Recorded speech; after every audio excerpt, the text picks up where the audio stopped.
शीतलपुर नाम के गांव में बरसात का महीना पूरी तरह से अपने रंग में आ चुका था। बारिश लगातार धरती पर बरस रही थी। चारों ओर सिर्फ बारिश की टप टप और बहते पानी की आवाजें सुनाई दे रही थीं। गौरी, सरकार से इस बार काफी ज्यादा राशन आया है, ट्रक भर के राशन आया है गांव में, लेकिन सरपंच जी उसे बांटने का नाम ही नहीं ले रहे। हमारा क्या होगा राजू?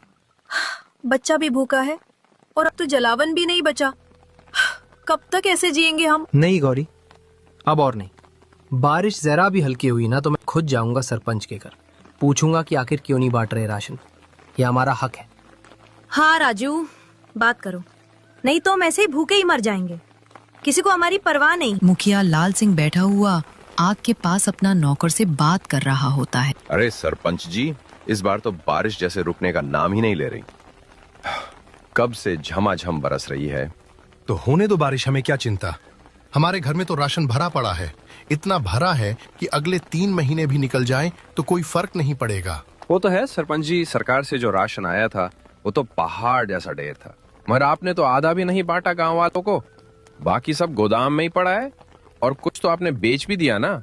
हाँ, अरे बस यही तो मेरी समझदारी है। गरीबों को जितना देना है उतना ही दो, ज्यादा देकर उन्हें आदत क्यों बिगाड़नी। बाकी जो बचा वो मेरे और तुम जैसे समझदार लोगों के लिए है। सही कहा सरपंच। तभी तो आज हम आपके पास बैठे हैं, बारिश के मजे ले रहे हैं, गर्मा गर्म चाय पी रहे हैं और चिंता नाम की चीज दूर दूर तक नहीं। इस बार मैंने एक और चीज सोची है, एक चालाकी भरी योजना, जिससे अगली बार और भी ज्यादा राशन बचेगा। बारिश धीरे धीरे हल्की हो जाती है। राजू अपने दोस्त मोहन के घर जाता है। अरे राजू, क्या बात है? बारिश अभी अभी रुकी है और तुम सीधा मेरे घर आ गए। मोहन भैया, आपको तो पता ही है, पिछले कई दिनों से लगातार बारिश हो रही थी। अब हालत ऐसी हो गई है कि घर में राशन का एक दाना तक नहीं बचा। बच्चे भूख से रोते रोते सो जाते हैं। हाँ राजू, बात तो बिल्कुल सही कह रहे हो। हमारे घर का हाल भी कुछ अलग नहीं है। कल तो बस बचा खुचा आटा किसी तरह से पकाया था, अब तो चूल्हा जलाने का भी कुछ नहीं बचा। अब और इंतजार नहीं कर सकता भैया, बारिश रुक गई है, रास्ते भी थोड़ा साफ हो गए हैं। चलिए सीधा मुखिया जी के घर चलते हैं, उनसे पूछते हैं कि राशन का क्या हुआ, कब तक हम भूखे बैठेंगे। तुम्हारे बात में दम है राजू। राशन तो बहुत पहले आ गया था, मगर उन्होंने बांटा नहीं। अब समय आ गया है कि हम अपने हक की आवाज उठाएं। सही कहा भैया, अब खामोश बैठने का वक्त नहीं। गांव के और भी लोगों को साथ लेते हैं, सब चलेंगे मुखिया जी के घर, पूछेंगे कि गरीबों का हक आखिर कब मिलेगा। आज राजू और मोहन दोनों सरपंच जी के घर जाते हैं। अरे राजू, मोहन, तुम दोनों आज अचानक मेरे घर पर कैसे आ गए? सब ठीक तो है? मुखिया जी, अब छुपाने का वक्त नहीं है, हम सीधे सवाल करने आए हैं। जो सरकार की तरफ से राशन आया है, आप उसे बांट क्यों नहीं रहे? हाँ मुखिया जी, अब तो बारिश भी रुक चुकी है, रास्ते भी साफ हो गए हैं। अब बहाना बनाने की कोई वजह नहीं बची। गांव के लोग भूखे बैठे हैं और आप राशन दबाकर क्यों रखे हुए हैं? राशन? कैसा राशन? अभी तक तो कोई राशन आया ही नहीं है। सरकार की तरफ से साफ कह दिया गया है कि जब तक बारिश पूरी तरह से खत्म नहीं हो जाती तब तक राशन नहीं भेजा जाएगा। मुखिया जी, झूठ मत बोलिए, हमें सब पता है। ट्रक आया था, गोदाम में माल रखा गया था, कुछ लोगों को चुपचाप बांटा भी गया और कुछ बेच भी दिया गया। अरे भाई, मैं तुमसे झूठ बोलकर क्या हासिल करूंगा? अगर सच में राशन आया होता तो मैं क्यों छुपाता? सरकार ने कहा है कि बारिश पूरी तरह रुकने के बाद ही अगली खेप भेजी जाएगी। मुखिया उन दोनों की एक नहीं सुनता और दोनों को घर से निकाल देता है। राजू, क्या हुआ? मुखिया जी ने राशन दिया या फिर खाली हाथ लौटा दिए? नहीं गौरी, मुखिया जी ने साफ मना कर दिया। बोले सरकार की तरफ से अभी तक कोई राशन आया ही नहीं है। क्या ये कैसे हो सकता है? सरकार तो हर महीने की शुरुआत में ही राशन भेज देती है। मुझे भी यही लग रहा है गौरी। सच कहूँ तो मुझे लगता है मुखिया जी झूठ बोल रहे हैं। लेकिन क्यों राजू, हमने उनका क्या बिगाड़ा है? हम तो वैसे ही दिन भर मेहनत करते हैं, 2 वक्त की रोटी के लिए तरसते हैं। पता नहीं गौरी, शायद गरीबों के हिस्से में अब भूख, तकलीफ और आंसू ही रह गए हैं। जब तक वोट चाहिए होता है तब तक सब दरवाजे पर आते हैं। तभी राजू के घर पर सेठ जी आते हैं। पैसे वसूल करने के लिए। अरे राजू, तूने जो कर्जा लिया था पिछले साल वो अभी तक चुकाया नहीं है। अब तक कितना वक्त हो गया। मेरी भी कोई लिमिट है या नहीं? सेठ जी, माफ कीजिए, इस बार मेरे पास सच में कुछ नहीं बचा। बारिश ने खेत बर्बाद कर दिए, फसल बर्बाद हो गई, घर में एक दाना तक नहीं है, बच्चों के लिए भी कुछ नहीं। मुझे तेरे भूखे पेट से क्या लेना देना। मैं तेरा पेट भराने नहीं, अपना पैसा वसूलने आया हूं। और तुझे तो पता है, कागज पे साफ लिखा है, अगर रकम समय पे नहीं चुकाई गई तो मकान जब्त किया जाएगा। सेठ जी, इस घर के सिवा मेरे पास कुछ नहीं है। मुखिया जी ने भी राशन देने से मना कर दिया है, और अब आप अगर ये छत भी छीन लोगे तो मैं अपने बीवी बच्चों को लेकर कहां जाऊंगा? कहीं भी जा, मुझे क्या फर्क पड़ता है। जंगल में जा, नदी किनारे जा, किसी पुल के नीचे सो। जब मेरी रकम नहीं दे सकता तो इस घर में रहने का हक भी खो दिया है तूने। सेठ जी, इंसानियत नाम की भी कोई चीज होती है क्या? गरीबी इतनी बड़ी सजा है कि रहने को छत भी ना बचे। सेठ गौरी और राजू को दोनों को घर से बाहर निकाल देता है। राजू, इतनी तेज बारिश में अब हम कहाँ जाएंगे? घर भी छिन गया, बच्चों का क्या होगा? मुझे तो कुछ समझ में नहीं आ रहा। तुम घबराओ मत गौरी, मैंने सोचा है, मेरा बचपन का दोस्त है मोहन, उसके घर चलेंगे। वो भले इंसान है, हमारी मदद जरूर करेगा। जब सबने मुंह मोड़ा तब भी वो हमारे साथ खड़ा था। मैं जानता हूँ वो हमें यूं बारिश में नहीं छोड़ देगा। हाँ, सच कह रहे हो ना राजू, वो हमें अपने घर में रख लेगा ना। मैं बच्चों को लेकर बहुत डर रही हूँ, कहीं ये बारिश हमें बहाकर ना ले जाए। जब तक मैं जिंदा हूँ तुम्हें और बच्चों को कुछ नहीं होने दूंगा। चलो, देर मत करो, हर पल बारिश और तेज होती जा रही है। अगर अब नहीं निकले तो रास्ता और खतरनाक हो जाएगा। राजू और गौरी दोनों मोहन के घर पहुंचते हैं उसे मदद मांगने के लिए। मोहन, ओ मोहन, जाकर देखो ना। लेकिन सुनो, इतनी बारिश में कोई आया है तो जरूर कोई मुसीबत में होगा। अरे राधिका, और कौन होगा? मेरा दोस्त राजू ही होगा। बेचारा पहले ही बहुत परेशान चल रहा था। तो सुन लो जी, मैं साफ कह रही हूँ, उस फटीचर की कोई मदद मत करना। वो हर वक्त रोता रहता है, बस दुख और मुसीबत की पोटली लेकर आता है। लेकिन राधिका, वो आज सच में मुसीबत में होगा। घर से निकाल दिया गया है, बच्चे साथ में हैं, ऊपर से इतनी बारिश। कम से कम एक रात की शरण तो दे सकते हैं। और हमारा क्या? हमारे पास खुद खाने को कुछ नहीं है। इस बार तो मुखिया जी ने हमें भी राशन नहीं दिया। तुम्हें लगता है कि हम किसी और का बोझ उठा सकते हैं? राधिका, वो मेरा बचपन का दोस्त है। जब मैं बीमार पड़ा था तो वही सबसे पहले दौड़कर आया था। आज जब उसे जरूरत है तो क्या हम... सुनो, आज मैं किसी बहस के मूड में नहीं हूँ। तुम साफ साफ मना कर देना कि हमारे पास न जगह है न खाना। वो कहीं और चला जाए, फर्मली, ठीक है? मोहन अपने घर के बाहर आता है। अरे भाई मोहन, मैं बहुत परेशान हूँ। घर से निकाल दिया गया है, ऊपर से बारिश। क्या तुम मुझे अपने घर में कुछ दिन के लिए पनाह दे सकते हो? राजू भाई, माफ करना, मेरे घर में सच में बिल्कुल भी जगह नहीं है। राधिका की मायके वाले यहाँ रहने आए हुए हैं, हर कोना भरा पड़ा है। ये क्या कह रहा है मोहन? मैंने तेरा हर बुरे वक्त में साथ दिया है। तू जब बीमार पड़ा था मैं दिन रात तेरे साथ रहा, तेरे लिए दवा लाया, खाना बनाया। आज जब मुझे जरूरत है तू मुंह मोड़ रहा है। राजू, तू जो कह रहा है वो बिल्कुल सच है और मुझे इसका अफसोस भी है। लेकिन सच ये भी है कि मेरे हाथ में कुछ नहीं है इस वक्त। घर छोटा है, मेहमान पहले से ही हैं, सोने की जगह है न बैठने की। अगर मेरे बस में होता तो मैं तुझे जरूर रखता। मतलब अब मेरे लिए कोई जगह नहीं बची, न दुनिया में न अपनों के दिल में। राजू, मैं तेरा दर्द समझता हूँ, लेकिन इस हालात में मैं कुछ नहीं कर सकता।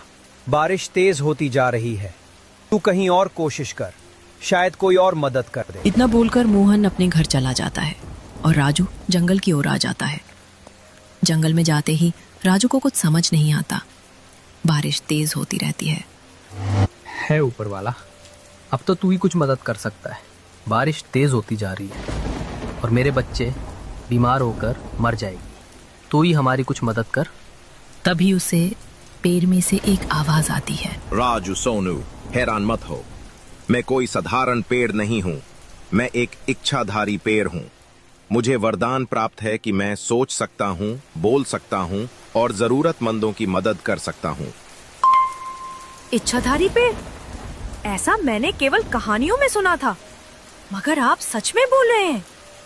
हाँ सोनू, और मेरी यही इच्छा है कि मैं तुम दोनों की मदद करूं। तुम थक चुके हो, डरे हुए हो, लेकिन अब डरने की कोई जरूरत नहीं है। तो क्या हम सच में आपके अंदर रह सकते हैं? शांत बिल्कुल राजू, मैं तुम्हें अपने अंदर एक ऐसी जगह दूंगा जहां तुम आराम से सुरक्षित रह सकोगे, बाहर की दुनिया से छिपकर, आराम से। ठंडी हवा, मीठी खुशबू और सुकून, ये सब तुम्हें मेरे अंदर मिलेगा। राहत भरी सांस लेते हुए, आपने तो हमारी जान ही बचा ली। सच कहूं, मुझे अब फिर से जीने की उम्मीद मिल गई है। तभी गांव में बारिश और भी तेज हो जाती है और बिजली की कड़कड़ाहट से पूरा गांव थर्रा उठता है। तेज हवाओं के साथ पानी ऐसी बौछार बनकर गिरता है, चौपाल पर सभी लोग इकट्ठे होते हैं। अरे बेटा, ये बारिश तो रुकने का नाम ही नहीं ले रही। ऐसा लग रहा है जैसे आसमान खुद हमारे गांव से नाराज हो गया हो। सच कह रहे हो चाचा, खेतों में तो पानी इतना भर गया है कि अब फसल बचने का कोई आसरा नहीं है। हमारे घरों में भी पानी घुस चुका है। अगर यूं ही बारिश चलती रही तो हम सबका सब कुछ बर्बाद हो जाएगा। बिल्कुल, और मैं तो कहता हूँ कि अब हमें गांव में नहीं रहना चाहिए। ये जगह अब रहने लायक नहीं रही। क्या कह रहे हो चाचा? अगर हम गांव नहीं रहेंगे तो फिर कहाँ जाएंगे? हमारा तो सब कुछ यहीं है, घर, जमीन, मंदिर, लोग। देखो मोहन, बात समझने की कोशिश करो। इस समय हमारी जान की कीमत सबसे ज्यादा है। खेत, घर सब बाद में देखा जाएगा। अगर हम जिंदा रहे तो दोबारा मेहनत करके सब बना लेंगे, लेकिन अगर यहीं फंसे रह गए तो कुछ नहीं बचेगा। चाचा ठीक कह रहे हैं। मैंने अभी अभी स्कूल की बिल्डिंग देखी है, छत गिर चुकी है, दीवारों में दरारें आ गई हैं, राशन की दुकान में पानी भर गया है, और वैसे भी मुखिया जी अब कुछ बांट नहीं रहे। उन्होंने साफ मना कर दिया कि अब जो बचा है वो सिर्फ खास लोगों को मिलेगा। मुखिया जी को तो शर्म आनी चाहिए। जब जरूरत थी तब वो कहाँ है? बच्चों को दूध तक नहीं मिल रहा और वो आराम से अपने घर में बंद हैं। इसलिए तो कह रहा हूं बेटा, हमें अब कोई और रास्ता ढूंढना होगा। मेरा मानना है कि अगर हम जंगल की ओर चले जाएं तो वहां कुछ ऊंची जमीन मिल जाएगी। वहां कम से कम बारिश का पानी नहीं भरेगा और पेड़ों की छांव भी होगी। कुछ दिन वहीं रहेंगे, जब बारिश थमेगी तो वापस लौट आएंगे। सभी गांव वाले जंगल की ओर जाने लगते हैं। जंगल में जाते ही उन्हें राजू का पेड़ वाला घर दिखता है। सभी उसे देखकर हैरान हो जाते हैं। सभी राजू बाहर आता है। अरे चाचा जी, मोहन, आप इस घने जंगल में और इस छोटे से पेड़ के नीचे क्या करने आवे? इतनी बारिश में यहाँ तक पहुँचना आसान नहीं था। सब खैरियत तो है ना? राजू बेटा, हमें माफ कर देना, पर गांव जैसे तबाही की चपेट में आ गया है। बारिश थमने का नाम नहीं ले रही। किसी की छत उड़ गई, किसी का घर बह गया। हमारे पास अब ना कोई रास्ता बचा, ना कोई सहारा। बस यही सोचकर तुम्हारे पास चले आए कि शायद तुम इस पेड़ के नीचे हमें थोड़ी सी जगह दे दो। अरे चाचा जी, आप तो मेरे बड़े हैं। मेरी जगह पे आपका हक सबसे पहले है। मैं आपको जगह क्यों नहीं दूंगा? ये पेड़, ये छांव, ये झोपड़ी, सब कुछ आपका ही तो है। आइए, अंदर आइए। जब तक मेरा दम है आप सब इस पेड़ के नीचे महफूज रहेंगे। राजू बेटा, तेरा बहुत बहुत धन्यवाद। तेरी ये झोपड़ी आज हमारे लिए किसी मंदिर से कम नहीं है। यहाँ सब कुछ है, छत है, दीवार है, बरसात से बचाव है। बस एक ही कमी है, खाने को कुछ भी नहीं है। सरपंच जी, कृपया समझने की कोशिश कीजिए। ये पूरा गांव खाली हो चुका है। हर दिशा से पानी गांव की ओर बढ़ रहा है। अब सिर्फ आप ही बचे हैं जो अभी तक यहाँ रुके हुए हैं। लेकिन क्यों खाली करूं मैं? मेरा घर अभी भी ठीक ठाक खड़ा है, कोई दरार नहीं, कोई नुकसान नहीं। गांव वालों के पास पक्के मकान नहीं थे, इसलिए वो डर कर भाग गए। लेकिन मेरे पास सब कुछ है, मजबूत दीवारें, भरा हुआ राशन और छत जो अब तक टिकी हुई है। मुखिया जी, बात सिर्फ दीवारों की नहीं है, ये प्राकृतिक आपदा है। बारिश रुकने का नाम नहीं ले रही, नदियां उफान पर हैं। अगर बाढ़ गांव में घुस आई या आपकी छत गिर गई तो उसका जिम्मेदार कौन होगा? शायद तुम ठीक कह रहे हो। कभी कभी इंसान अपने घर की दीवारों पर इतना भरोसा कर लेता है कि ऊपर वाले की चेतावनी भी उसे सुनाई नहीं देती। शायद ऊपर वाला मुझसे नाराज है, इसलिए ही तो पूरा गांव उजड़ गया और मैं अकेला यहां बचा रह गया। चलिए मुखिया जी, अब वक्त है अपनी जान बचाने का। आप रहेंगे तो फिर से गांव बच सकता है, लेकिन अगर आप ही कुछ हो गए तो इस गांव की उम्मीद भी साथ चली जाएगी। ठीक है बेटा, चलो छोड़ देता हूं मैं भी इस गांव को, लेकिन वादा करो जब बारिश रुकेगी, जब सूरज फिर से निकलेगा तो हम मिलकर इस गांव को फिर से बसाएंगे। एक एक ईंट जोड़कर एक एक सपना फिर से सजाएंगे। मुखिया सारा राशन बैलगाड़ी में रखकर जंगल की ओर चला जाता है। उसे वहां पर राजू चाचा जी और मोहन सब मोहन चाचा जी, मैं आपका बहुत बड़ा गुनहगार हूँ। जो कुछ भी हुआ उसके लिए मुझे माफ कर दीजिए। बेटा, हमें तुमसे कोई शिकायत नहीं है। ये जंगल सबका है, तुम भी हमारे जैसे इंसान हो। यहाँ रहने का तुम्हें भी पूरा हक है। चाचा जी, हम सब भूखे हैं, यहाँ खाने को कुछ नहीं है। बच्चे 3 दिन से एक दाना तक नहीं खा पाए। खाने की चिंता अब तुम मत करो राजू। देखो, मैं ये बैलगाड़ी में ढेर सारा राशन भरकर लाया हूँ। चावल, दाल, आटा, नमक, जो भी चाहिए सब है।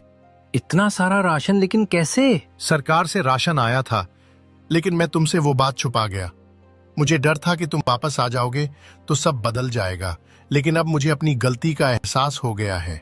हम मुखिया जी, आपने इतना बड़ा धोखा किया, फिर भी मैं आपको दोष नहीं देता। शायद मेरी ही कोई कमी रही होगी। नहीं राजू, ऐसा मत कहो। तुमने आज मेरी आंखें खोल दी हैं। अब ये जमीन सिर्फ मेरी नहीं, सबकी है। हम तुम्हें जरूर जगह देंगे। जब गांव के सभी लोग उस एक ठोकर खाए हुए इंसान को अकेला छोड़ देते हैं और वो मजबूरी में पेड़ पर रहने लगता है, तब ये हमें एक बहुत